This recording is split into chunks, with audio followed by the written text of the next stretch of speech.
À défaut d'être un danseur talentueux, peut-être avez-vous loupé une brillante carrière dans le dog dancing. À Thionville se tient tout le week-end un concours de cette discipline organisé par le Training Club Canin. Et comme l'indique la traduction en français de cette pratique, il s'agit de réaliser la meilleure chorégraphie en compagnie de son fidèle ami à quatre pattes. Tiffany Derlander et René Elkaïm. Angel et sa maîtresse s'entraînent quotidiennement.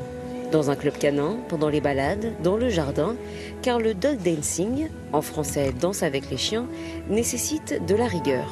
Pour être un bon danseur avec chien, il faut s'entraîner beaucoup, souvent, mais pas longtemps.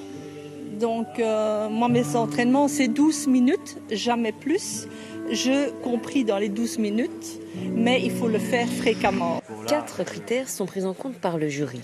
La technique, la présentation, la dimension artistique et le bien-être de l'animal. Est-ce qu'il ne fait pas des figures dangereuses?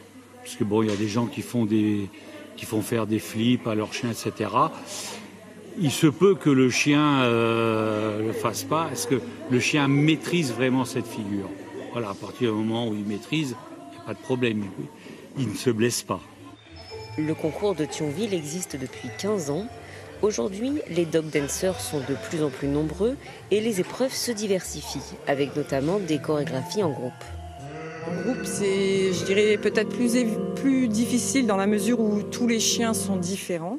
Il faut qu'ils restent connectés avec leur maître, c'est-à-dire en symbiose avec leur maître. Le maître doit être en symbiose avec les autres maîtres pour ne pas être décalé. Donc on doit faire tous une équipe. Les épreuves se poursuivent jusqu'à dimanche soir.